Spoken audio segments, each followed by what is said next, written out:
Hello student. तो जैसे कि अपन केंद्रीय बैंक के बारे में पढ़ रहे थे, केंद्रीय बैंक के कार्यों के बारे में थोड़ी बहुत चर्चा अपन ने लास्ट क्लास में की थी। अब देखिए इनकी विस्तृत चर्चा करते हैं। तो पहला जो कार्य था रिजर्व बैंक का, जो पहला कार्य था, मुख्य कार्य, वो था कि करेंसी का निर्गमन करना।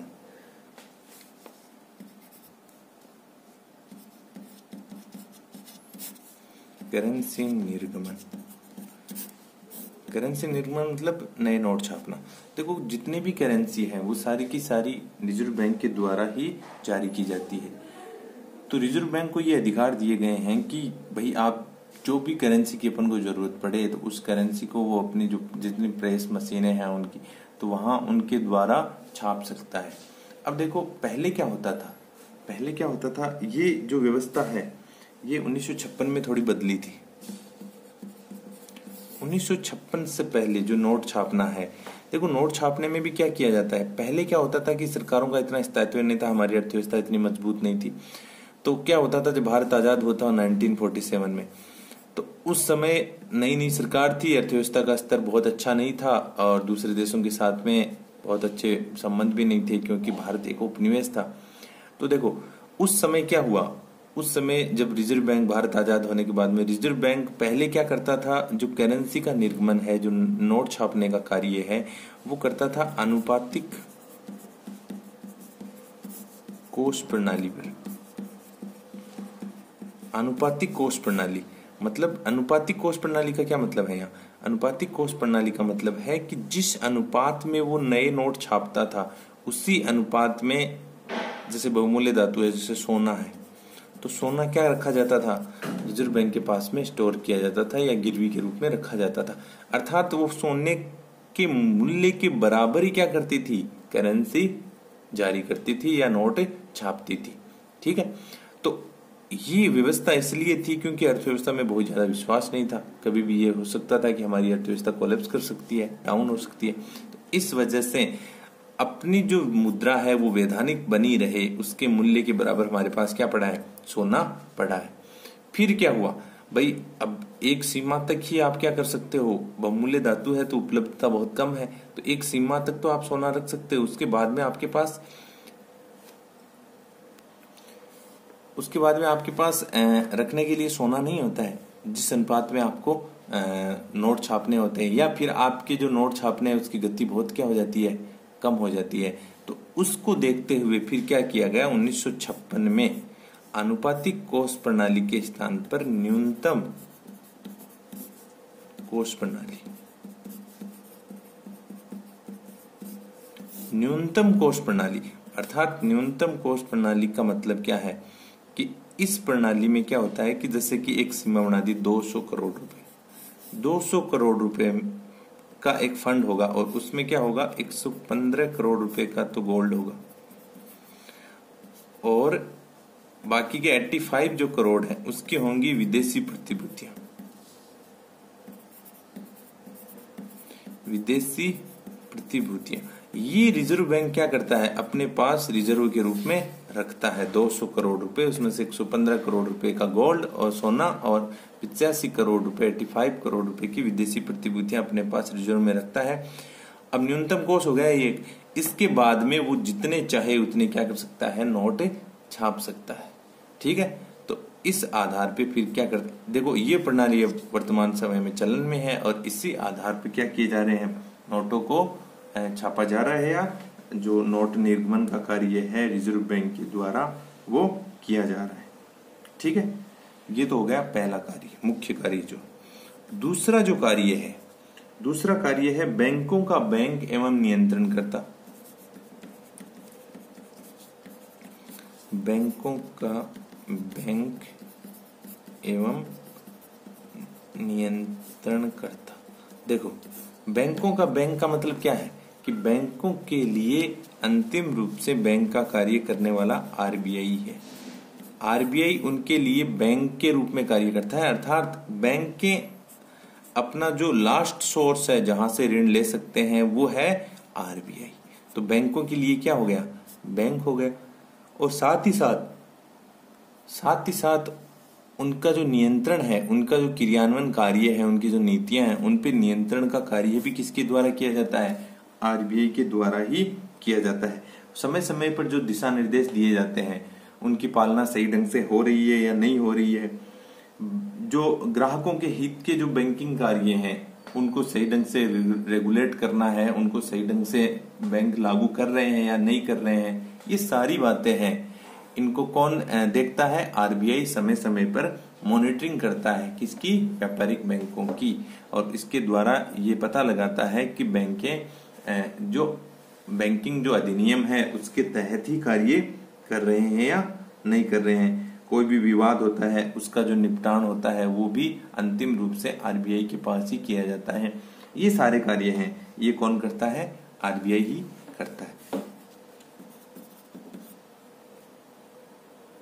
तीसरा जो कार्य है वो है सरकारी बैंकर। सरकारी बैंकर, एजेंट व सलाहकार। देखो, सरकार के लिए किसका कार्य करता है बैंकर? सरकार को जब धन की आवश्यकता पड़ती है, सरकार के लिए जब इमरजेंसी की स्थिति आती है तो आरबीआई ही उसके लिए क्या करता है? आरबीआई उसको क्या करता है? फंड जारी करता है। ठीक है, तो आरबीआई सरकार के लिए बैंकर या एजेंट के रूप में भी कार्य करता है। कई बार ऐसी स्थितियां बनती हैं जैसे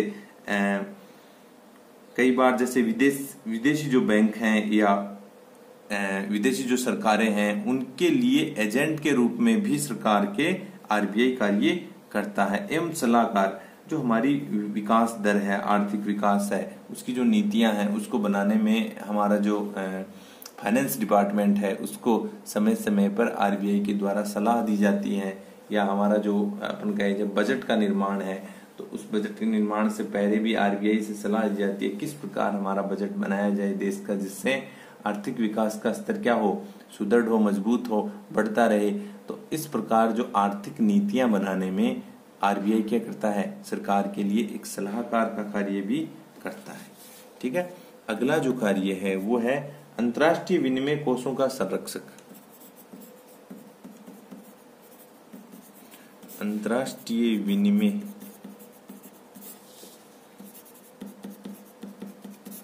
कोषों का संरक्षक।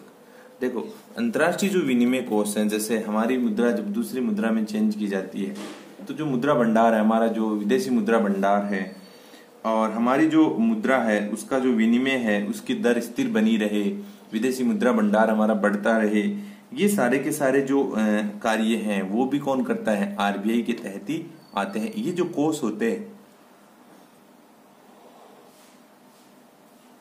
उनका संरक्षक भी आरबीआई ही रहता है। तो ऐसे बहुत सारे कार्य हैं जो विदेशी जो सरकारें हैं उनके साथ या विदेशी जो बड़ी बड़ी संस्थाएं हैं उनके साथ जो हमारे देश के द्वारा किया जाता है, उनका संरक्षक, उनकी देखभाल करना, उनको सही ढंग से लागू करवाना, ये सारे कार्य किसके हैं? आरबीआई के अंडर में ही आते हैं। तो उनका संरक्षक भी आरबीआई है। अगला जो कार्य है वो है अंतिम ऋणदाता। अंतिम ऋणदाता, अंतिम ऋणदाता। देखो, केंद्रीय बैंक क्या होता है? देश का सबसे बड़ा बैंक होता है और सबसे ऊपर जो बैंक स्थापित होता है वो होता है। तो कई बार क्या होता है, व्यापारिक बैंकों के सामने वित्त की जो समस्याएं आती हैं, वित्तीय संकट जिसको कहा जाता है, वित्तीय संकट,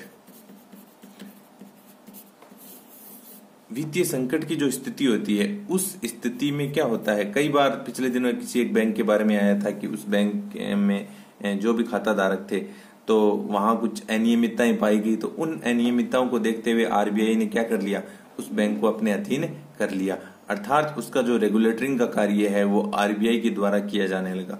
अब आरबीआई क्या करती है? उसकी जो अनियमितताएं हैं उसकी जांच करती है, जो दोषी लोग हैं उनके खिलाफ कार्रवाई करती है। तो और फिर देखो क्या होता है, अब कई बार क्या होता है कि जो व्यापारिक बैंक हैं उनको धन की आवश्यकता पड़ती है, ऋण की आवश्यकता पड़ती है, तो वो कहाँ से ऋण लें? तो वो ऐसे तो है नहीं कि बैंक ऑफ जापान से ऋण ले लें या फेडरल बैंक से ऋण ले लें, ऐसा तो पॉसिबल नहीं है। तो वो कहाँ से ऋण लेते हैं? वो आरबीआई के पास जाते हैं और आरबीआई उनको क्या करता है?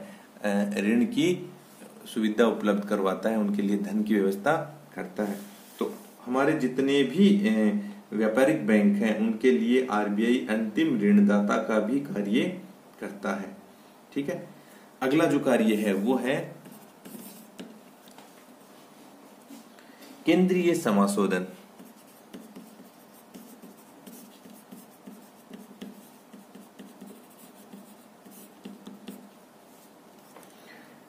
केंद्रीय बैंक क्या करता है? व्यापारिक बैंकों की जो नगद कोष होते हैं उनका संरक्षक होता है, और उनका जो समाशोधन है, बैंकों के लिए जो समाशोधन है उसका भी कार्य करता है। जो आपसी जो लेन देन होते हैं तो उन सारे लेन देन जो भुगतान होते हैं उनको खातों के माध्यम से करवाता है। एक स्थान से दूसरे स्थान पर जो राशि का ट्रांसफर है वो भी किसके माध्यम से होता है? आरबीआई के माध्यम से ही होता है। तो कहने का मतलब ये है कि जितने भी स्थानांतरण हैं, भुगतान हैं, मतलब जो भी बड़े जो लेन देन होते हैं उनके जो समाशोधन का कार्य है, जो समस्याएं हैं उनको हल करने का कार्य है, वो किसके द्वारा किया जाता है? आरबीआई के द्वारा ही किया जाता है। ठीक है। अगला जो कार्य है नेक्स्ट वो है साख का नियमन एवं नियंत्रण। साख का नियमन एवं नियंत्रण। देखो, साख का नियमन कि हमारी अर्थव्यवस्था में बैंकों के द्वारा कितनी साख का निर्माण किया जाएगा, उसका नियमन किस प्रकार से किया जाएगा, ये सारा का सारा कार्य भी कौन करता है? आरबीआई ही करता है। तो आरबीआई ये डिसाइड करता है कि हमारी अर्थव्यवस्था में मुद्रा का चलन कितना हो सकता है, हमारी अर्थव्यवस्था में कितनी मुद्रा फ्लो के रूप में रहनी चाहिए, कितनी साख का निर्माण होना चाहिए, उसका वेग कैसा होना चाहिए, मुद्रास्फीति अर्थव्यवस्था में कितनी है ना, उसको नियंत्रित कैसे किया जाए उसके बारे में, या फिर जो मंदी की स्थितियां हैं उनसे निपटने के लिए किस प्रकार के साख नियंत्रण के उपाय किए जाएं, कहाँ कब अर्थव्यवस्था को ज्यादा साख की जरूरत होती है, कब अर्थव्यवस्था में कम साख की जरूरत होती है, ये सारे के सारे कार्य हैं जो रेगुलेटिंग कार्य हैं वो कौन करता है? आरबीआई के माध्यम से ही किया जाता है। तो जो हमारी रेट हैं, जो मुख्यतः रेट हैं उनके बारे में आगे आएगा विस्तृत रूप से, तब पढ़ेंगे अपन। तो इस प्रकार देखो, केंद्रीय बैंक का प्रमुख कार्य साख नियंत्रण है। व्यापारिक बैंक की जो साख निर्माण की क्षमता है उसको किस प्रकार से नियंत्रित करता है, देश की जो कीमत स्तर है उसको स्थिर रखना, और विदेशी जो विनिमय दर है उसको किस प्रकार से नियंत्रित करना है, और स्थिरता पूर्वक जो आर्थिक विकास, हमारे जो आर्थिक विकास की गति है वो एक स्थिर दर से क्या होती रहे, आगे बढ़ती रहे, और देश का जो व्यापार है, जो विदेशों के साथ में व्यापार है उसका संतुलन बना रहे। ऐसे नहीं कि व्यापार में हमें क्या होता रहे, व्यापार घाटा बढ़ना नहीं चाहिए, व्यापार घाटा नहीं बढ़ना चाहिए। विनिमय दर है मुख्यतः वो क्या रहनी चाहिए, स्थिर रहनी चाहिए। ये जो मुख्य कार्य हैं ये सारे के सारे कौन करता है? साख नियंत्रण के उपायों के तहत ही आते हैं, और ये सारे के सारे कार्य आरबीआई के जो रूल रेगुलेशन है, जो गाइडलाइंस है उसके तहत ही संपन्न करवाए जाते हैं, जिससे हमारी अर्थव्यवस्था में क्या होता रहे, अधिक से अधिक आर्थिक विकास होता रहे और अर्थव्यवस्था को एक स्थायित्व प्राप्त होता रहे, अर्थव्यवस्था की स्थिति बहुत ज्यादा डावाडोल नहीं हो, और वो क्या हो एक निश्चित दर से आगे बढ़ने वाली ही होनी चाहिए, जिसके कारण देश की जो जीडीपी है, देश की जो विकास का स्तर है वो क्या हो, उच्च बना रहे, और उसमें क्या नहीं आए, ज्यादा फ्लक्चुएशन नहीं आए, ज्यादा उतार चढ़ाव नहीं आए। ये ध्यान रखना किसका कार्य है? आरबीआई का। तो कहने का मतलब ये हुआ कि जो वित्तीय जो संरचना है, जो देश की जो वित्तीय संरचना है वो मुख्यतः किस पे ही डिपेंड करती है, वो हमारी आरबीआई की नीतियां हैं उन पे ही डिपेंड करती हैं। तो आरबीआई ये जो कार्य हैं इनके द्वारा क्या करती है, उसको नियंत्रित करती है।